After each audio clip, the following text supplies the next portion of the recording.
Hello students, कैसे हैं? एक बार फिर स्वागत है आपका शिवम इंस्टीट्यूट ऑफ साइंस पे। आज हम कर रहे हैं effect of dilution on effect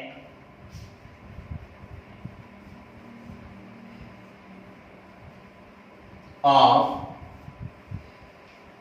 dilution on conductance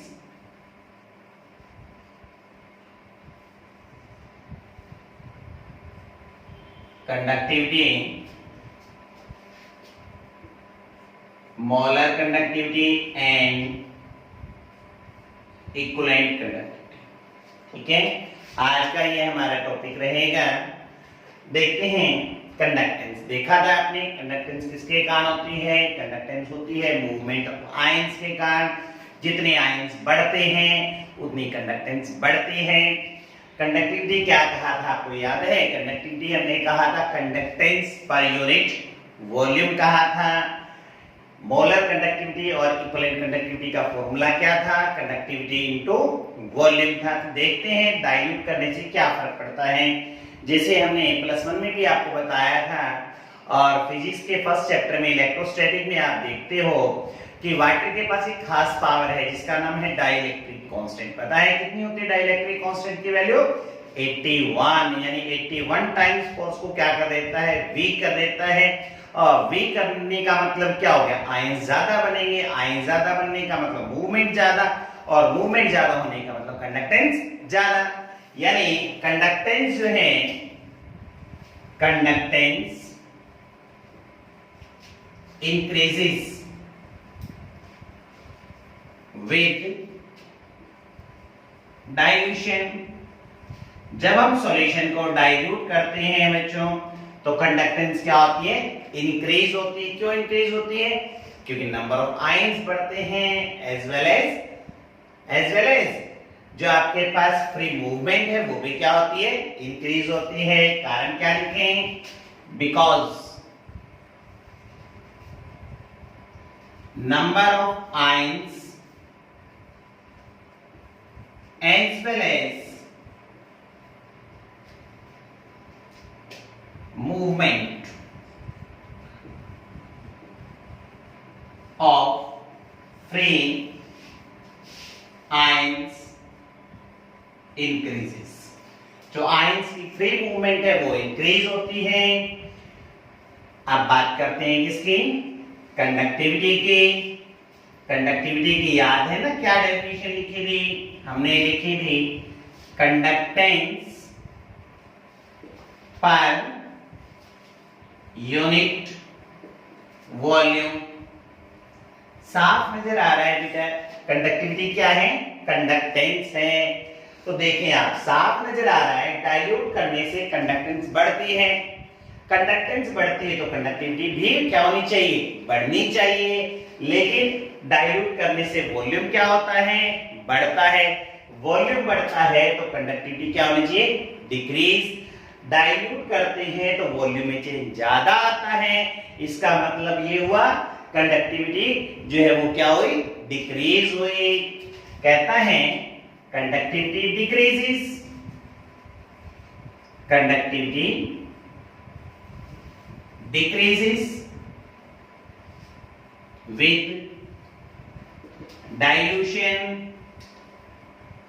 because conductance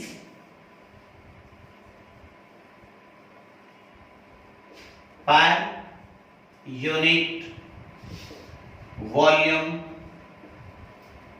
decreases। बात करते हैं इक्विवेलेंट कंडक्टिविटी और मोलर कंडक्टिविटी। दोनों के फॉर्मूले आपके सामने हैं। K इंटू V था, कापा इंटू V, जिस फॉर्मूले को मॉडिफाई करके 1000 बाय हमने C बना दिया था। Kappa into V। बताइए इक्विवेलेंट कंडक्टिविटी और मोलर कंडक्टिविटी बढ़नी चाहिए या घटनी चाहिए? साफ नजर आ रहा है। अभी हमने कहा कि वॉल्यूम में चेंज ज्यादा है इसलिए कंडक्टिविटी डिक्रीज हुई। कंडक्टिविटी को देखें तो ये डिक्रीज होनी चाहिए, लेकिन ये वॉल्यूम बढ़ता है तो ये दोनों बढ़नी चाहिए।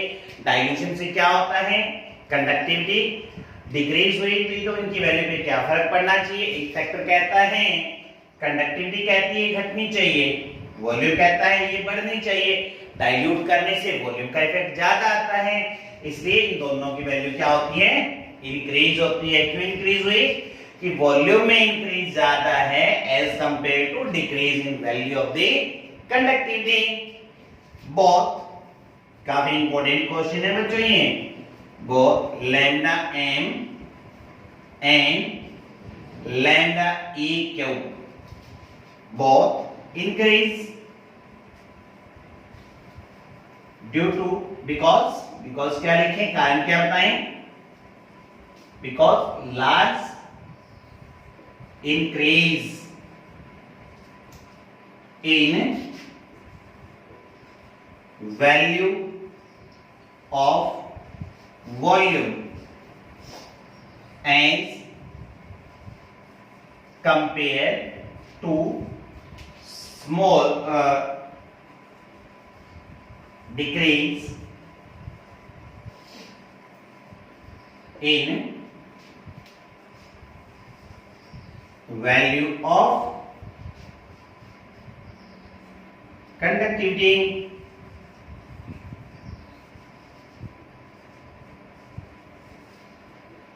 हाँ जी, ये था हमारे पास टॉपिक डाइल्यूशन का इफेक्ट। अब बात करते हैं डाइल्यूशन का इफेक्ट किसके ऊपर, मोलर कंडक्टिविटी के ऊपर चेक करते हैं। हमने आपको बताया था दो प्रकार के इलेक्ट्रोलाइट होते हैं, एक होता है स्ट्रॉन्ग और एक वीक। देखिएगा, ध्यान से देखिए क्या कर रहे हैं।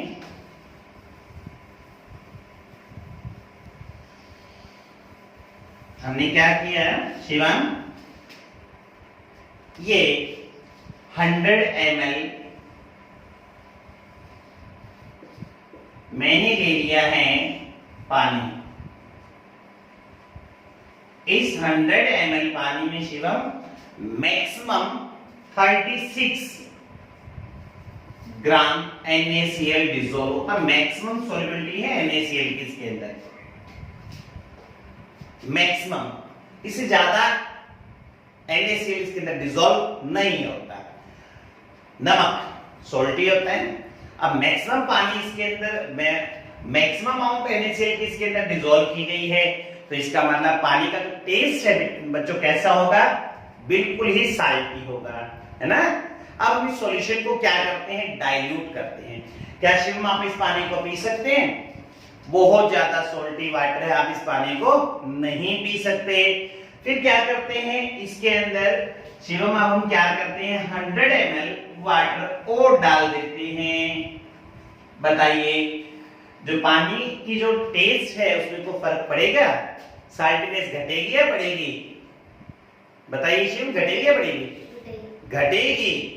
अच्छा, यानी सॉल्टीनेस क्या हो जाएगी, डिक्रीज। सॉल्यूशन को हम क्या करें, डाइल्यूट हो रहा है या कंसंट्रेटेड, हम कहेंगे सॉल्यूशन डाइल्यूट हो रहा है। अब ऐसे करते हैं शिवम, आपके घर में एक बड़ा सा पानी का टैंक है ना, उस पानी के टैंक के अंदर पता है कितना पानी आता है, 8000 लीटर पानी आता है। उस 8000 लीटर पानी में 36 ग्राम NaCl डिसॉल्व कर दें। कितना डिसॉल्व कर दें, 36 ग्राम। अब बताइए आपको पानी के टेस्ट में कोई फर्क पड़ेगा, पता ही नहीं लगेगा कि उसके अंदर NaCl डिसॉल्व कर रखा है या नहीं कर रखा है।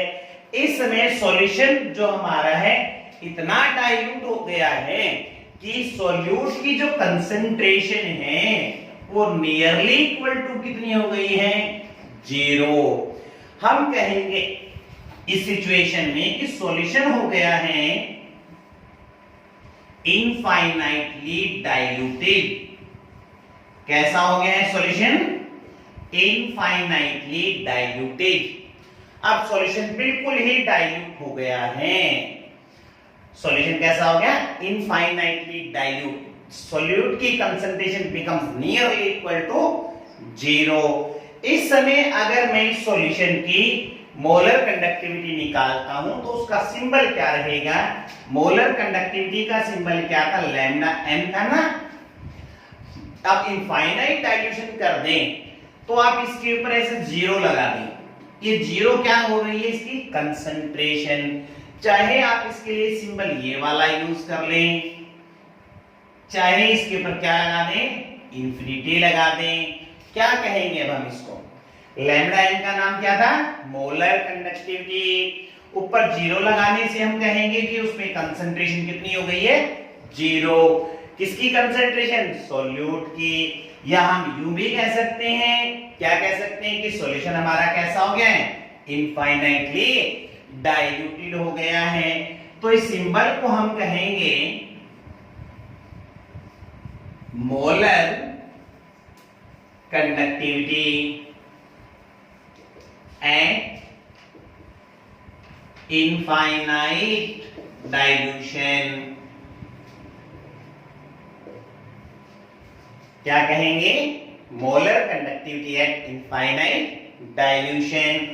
अब हम क्या देखने जा रहे हैं, अब हमारा जो टॉपिक है, उस टॉपिक का नाम है effect of dilution on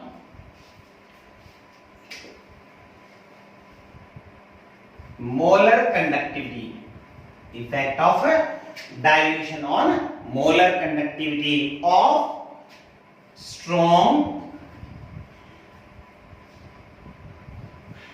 and weak electrolyte. चलो इस टॉपिक को आगे करने से पहले शिवम एक टॉपिक बताते हैं आपको मैथमेटिक्स का। किसका टॉपिक बताते हैं, मैथमेटिक्स का। ग्राफ बनाना सिखाया है आपको, अच्छा बहुत ही बढ़िया भाई। ये देखिए एक ग्राफ बनाते हैं पहले शिवम, फिर उसके बाद हम ना इसको आगे करेंगे। ये देखो, मान लीजिए मेरे पास एक फॉर्मूला है, y is equal to X plus 3। कितना है, x प्लस 3। मान लीजिए लेट x की वैल्यू मैं मान लेता हूं 0, तो बताएंगे y की वैल्यू कितनी आएगी, 3। x की वैल्यू मैंने कितनी मान ली, 1, तो y की वैल्यू कितनी आएगी मेरे पास, 4। ग्राफ बनाएं, कैसे बनाते हैं ग्राफ, दो एक्सिस लेते हैं, एक इंडिपेंडेंट एक्सिस होती है, एक डिपेंडेंट एक्सिस होती है। ये वैल्यू हमने 0 ले ली, ये 1, ये 2, ये 3, 4, 5, 6, 1, 2, 3, 4, 5, 6। पहला पॉइंट ग्राफ में कहां आएगा, क्या ढूंढना है हमें, 0। और कितना लेना है, 3। तो ये पॉइंट कहां होगा, y एक्सिस पे या x एक्सिस पे, y एक्सिस पे। ये देखो ये पहला पॉइंट आ गया। अब दूसरा पॉइंट कहां पर आएगा, 1 और 4 पे। ये 1 आ गया और ये 4 आ गया है, आ गया ना। अब चलो ये इक्वेशन दे रखी है मैंने, ठीक है, और ये इक्वेशन दे रखी है। इक्वेशन में मैंने आपसे क्या पूछ लिया कि x की वैल्यू 0 है तो y की वैल्यू कितनी आएगी, 3 आएगी। और x की वैल्यू 1 माने तो y की वैल्यू कितनी आएगी, 4 आएगी। अब हम क्या करते हैं, मैं ये पूछ लेता हूं कि बताइए x की वैल्यू 3 हो तो y की वैल्यू कितनी आएगी, 6। कितनी आएगी, 6। अब हम क्या करते हैं, थोड़ा उल्टा करते हैं। हमें यहां इक्वेशन दे रखी थी, इस इक्वेशन में हमने x की वैल्यू को सब्स्टिट्यूट किया और y की वैल्यू निकाल ली। मान लेते हैं शिव, क्या मान लेते हैं, मान लीजिए आपको ये दे दिया गया कि x और y, x की वैल्यू 0 है, y की वैल्यू कितनी है, 3। x की वैल्यू 1 है और y की वैल्यू कितनी है, 4। अब आप ये बताएं कि x की वैल्यू 2 हो तो y की वैल्यू कितनी आएगी, ग्राफिकली निकालनी है हमें। कैसे निकालनी है, ग्राफिकली। कैसे निकालेंगे ग्राफिकली, पहले हम ये पॉइंट लेंगे, ये पॉइंट मैंने ए मान लिया, ये पॉइंट मैंने क्या मान लिया, बी। अब मैंने पॉइंट ए और बी मैंने ग्राफ में दिखा दिया है। दोनों पॉइंटों को अगर हम मिलाएं तो हमें क्या मिलेगी, स्ट्रेट लाइन। क्या मिलेगी, एक स्ट्रेट लाइन ये मिल गई। ठीक है, अब हम क्या करते हैं, अगर ग्राफ स्ट्रेट लाइन जाता है, अगर ग्राफ कैसा आता है, स्ट्रेट लाइन जाता है, तो हम क्या करते हैं, तो मैथमेटिक्स ये कहता है कि आप ग्राफ को कैलिब्रेट कर सकते हो। ग्राफ को क्या कर सकते हो, कैलिब्रेट। कैलिब्रेट का मतलब क्या होता है, ग्राफ के ऊपर आप स्केल रखो, ग्राफ के ऊपर क्या रखो, स्केल, और ग्राफ को इस प्रकार से आगे और पीछे की तरफ आप एक्सटेंड कर सकते हैं। अब उसने हमें क्या कहा, x की वैल्यू कितनी है, 2। तो मैं क्या करूंगा, यहां ये x की वैल्यू क्या ले लूंगा, 2। अब यहां से परपेंडिकुलर ड्रा करूंगा मैं ऊपर की तरफ। ठीक है, और अब क्या होएगा, यहां पर इस पॉइंट को आगे की तरफ ले जाएंगे। ग्राफ के ऊपर यहां पर कट कर रहा है, तो कॉरस्पॉन्डिंग पॉइंट के लिए क्या करेंगे, इसको क्या करें, बैक साइड में लेके आए। बैक साइड में लेके आए तो साफ नजर आ रहा है, ये इस पॉइंट पे आगे काटेगा, तो इसका मतलब है y की वैल्यू कितनी पता लग गई, 5। ग्राफ के ऊपर स्केल रख के उसको एक्सटेंड करने को क्या कहते हैं, क्या कहते हैं, कैलिब्रेशन। सत्यम, रिलैक्स करो, शांति से बैठो, ठीक है, डिस्टर्ब नहीं करते। चलो करें आगे। अब हम क्या चेक कर रहे हैं, क्या चेक कर रहे हैं बच्चों, effect of dilution on molar conductivity. किसके ऊपर, स्ट्रॉन्ग और वीक इलेक्ट्रोलाइट की। ये देखो, इसकी स्टडी की साइंटिस्ट डिबाय हक्कल ओनसांगर ने, किसने की, डिबाय हक्कल ओनसांगर, डिबाय हक्कल ओनसांगर, इसने स्टडी की और एक इक्वेशन बनाई अपने ही नाम से, डिबाय हक्कल ओनसांगर इक्वेशन। क्या है डिबाय हक्कल ओनसांगर इक्वेशन, ये इक्वेशन है लैम्डा n, ऊपर मैं c लिख देता हूं, lambda n 0 minus b root c। ठीक है, अब देखिए आपके पास ये लैम्डा cm क्या है, क्या है ये मेरे पास है molar conductivity at given concentration, या यूं कहते हैं at any dilution other than infinite dilution. ये कहलाती है आपके पास molar conductivity at any dilution other than infinite dilution. Lambda 0m को हमने क्या कहा था, चाहे इसकी जगह लैम्डा इंफिनिटी m लिख सकते हैं। क्या चीज है ये, molar conductivity, molar conductivity eight infinite dilution, या इसको बच्चों आप कह सकते हैं, या आप इसको क्या कह सकते हैं, limiting value of molar conductivity, limiting value of molar conductivity. ठीक है, ये B कौन है, B हमारे पास कांस्टेंट है, हमारे पास C कौन है, C है concentration, number of moles per unit volume. अब डिबाय हक्कल ओनसागर ने क्या किया, इसने क्या किया, ग्राफ बनाया। हम उस ग्राफ की क्या करेंगे, हम स्टडी करेंगे कि वो ग्राफ हमें क्या बता रहा है कि मोलर कंडक्टिविटी वीक और स्ट्रॉन्ग इलेक्ट्रोलाइट पे क्या फर्क डालती है। मैं इसको नीचे जो सिंबल्स लिखे इनके मीनिंग को यहां से हटा देता हूं, आपको मीनिंग तो पता लग गए हैं। ये देखिए, ये लिया बच्चों मैंने ग्राफ, ये इस प्रकार से ग्राफ है। यहां क्या है, रूट सी, यहां पर कौन है, लैम्डा Cm, ठीक है। अब देखिए दो ग्राफ बनाए, उसमें ग्राफ की हम स्टडी करते हैं।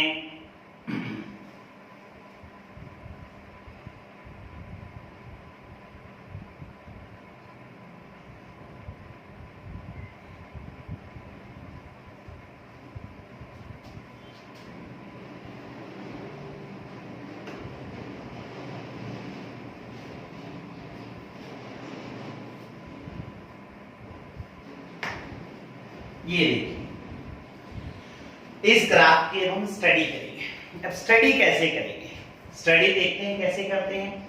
यहाँ दो इलेक्ट्रोलाइट दिए हैं, एक स्ट्रॉन्ग इलेक्ट्रोलाइट है KCl और CH3COH कौन है आपका वीक इलेक्ट्रोलाइट है।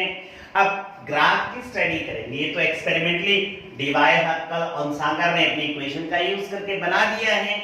अब हम क्या करते हैं, इस ग्राफ से कुछ कंक्लूजन्स ड्रा करते हैं। पहले बात करते हैं वीक और स्ट्रॉन्ग इलेक्ट्रोलाइट की इनिशियल वैल्यू की हम स्टडी कहां से करें। ग्राफ की स्टडी लेफ्ट टू राइट करें या राइट टू लेफ्ट करें, स्टडी चेक करते हैं। बिल्कुल ये वाली लाइन बिल्कुल पैरेलल है इसके, ये वाला लाइन क्या यहां तक बिल्कुल पैरेलल है और ये स्लोप में बिल्कुल थोड़ी वैल्यू में डिक्रीज है।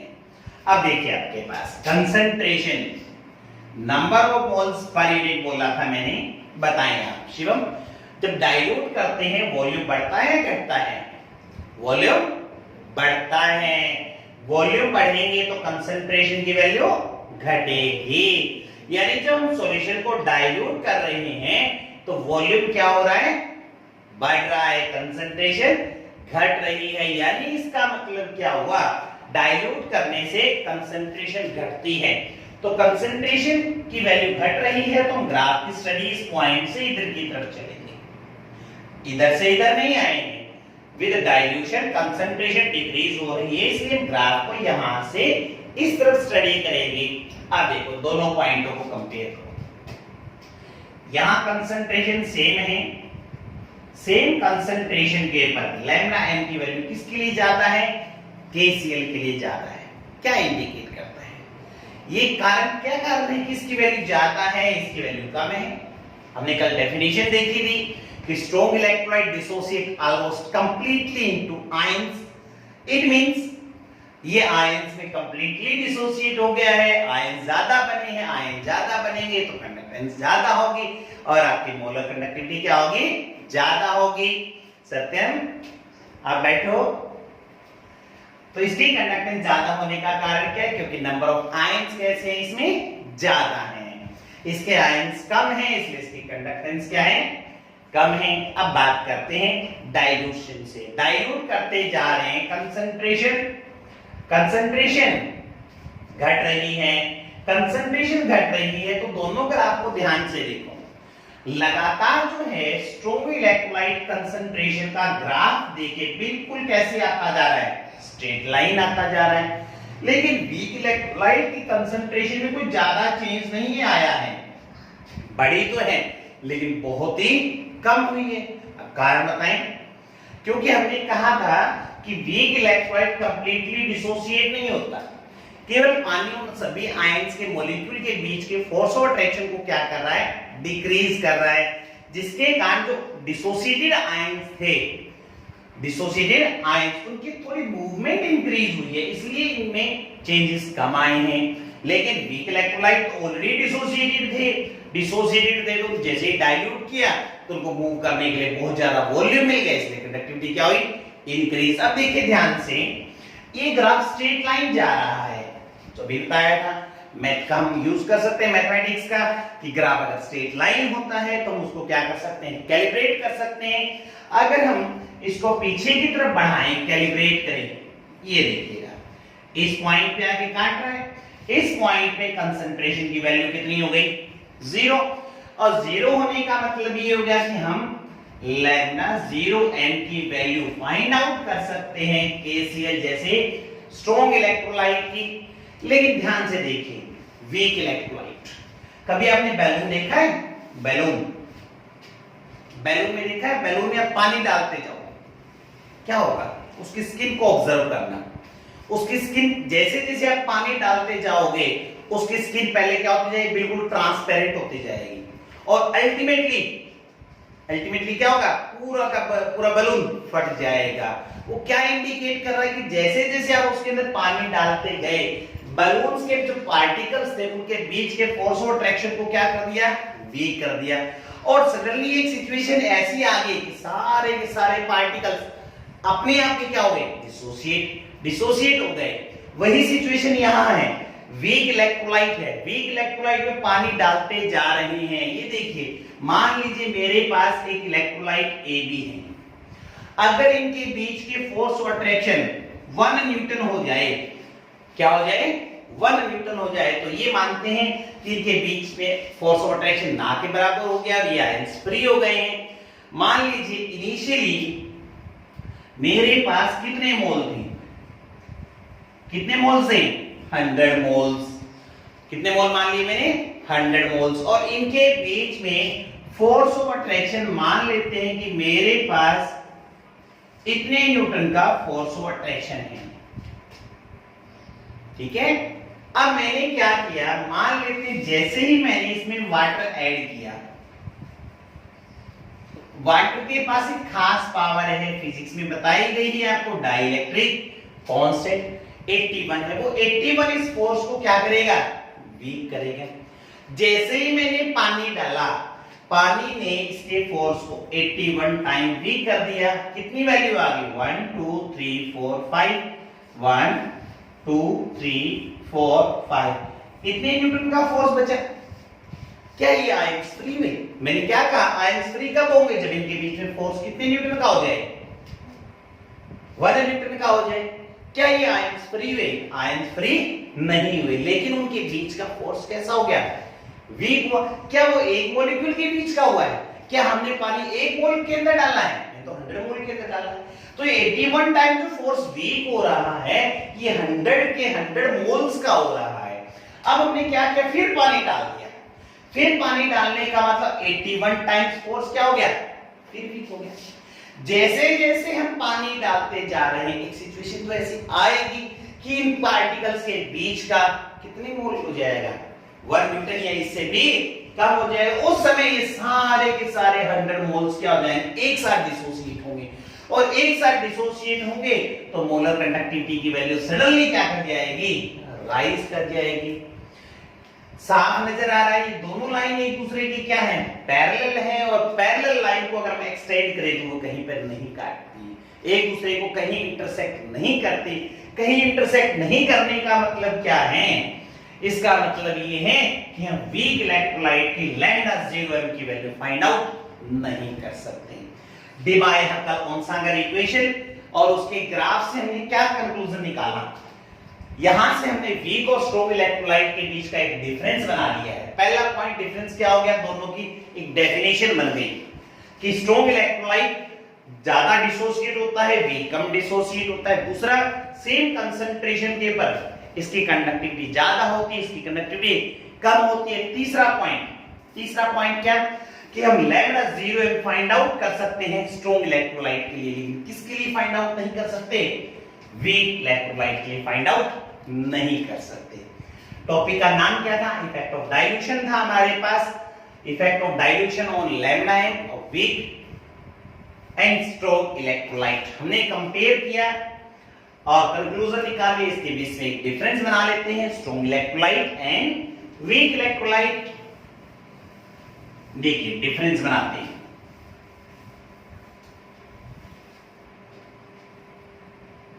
ये लिखा मैंने,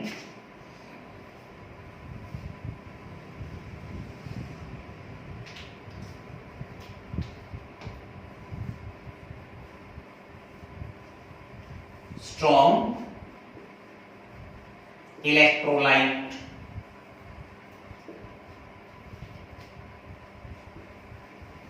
वीक इलेक्ट्रोलाइट। पहले दोनों की क्या लिख देते हैं, डेफिनेशन लिखते हैं, डिसोसिएट कंप्लीटली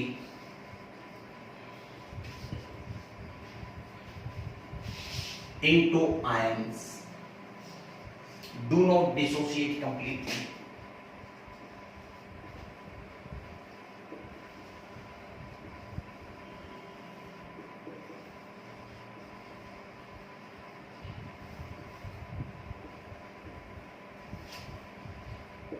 दूसरी,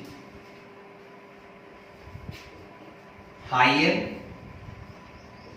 molar conductivity at same concentration,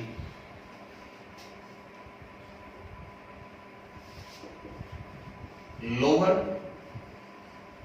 conductivity at same concentration. तीसरा और सबसे important point, lambda 0m can be determined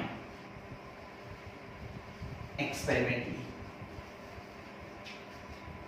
lambda 0m can not be determined experimentally.